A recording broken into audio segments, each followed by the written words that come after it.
So there's this 2,000-year-old philosophy, and suddenly it's everywhere. You see it in boardrooms, on self-help channels, and all over the feeds of millions of young men.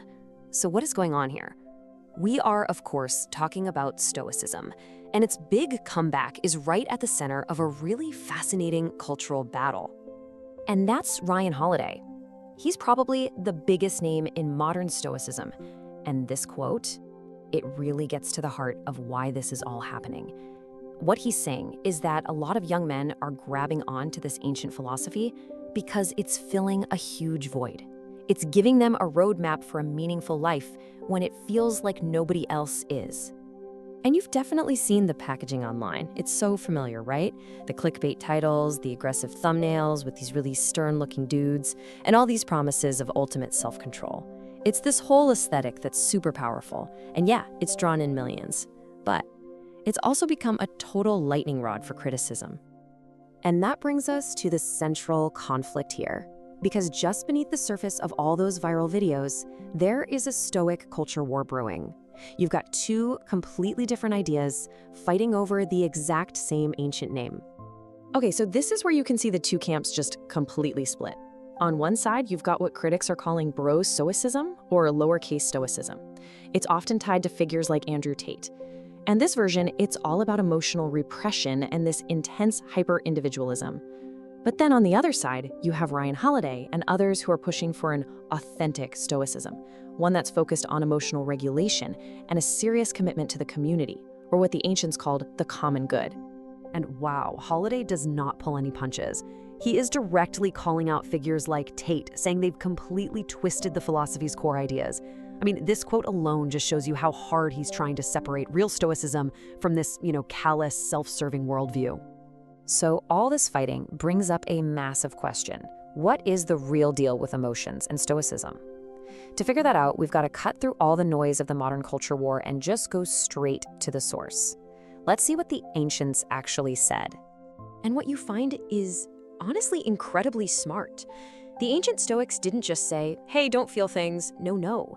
They broke down an emotion into a 3-step process. So step 1 is the first movement. That's the initial uncontrollable gut punch, that jolt of shock, that flash of anger. You can't stop it. It's just your body reacting. But then comes the magic. Step 2, the part you control, judgment. This is the moment, the crucial moment where you can step in with reason and ask yourself, is this reaction true? Is it actually helpful?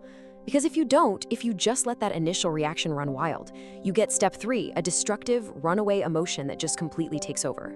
And this is exactly why the ultimate Stoic goal, a state they called apatheia, gets so misunderstood today. I mean, it sounds like apathy, right? Like you're supposed to be a robot, but it is the exact opposite. It's not about feeling nothing. It's about getting to a state of deep calm by freeing yourself from those destructive, irrational passions, the ones that come from bad judgment, not from your basic human feelings. It's about clarity, not emptiness. The Roman Stoic Seneca pretty much boiled this entire practice down into one perfect practical line.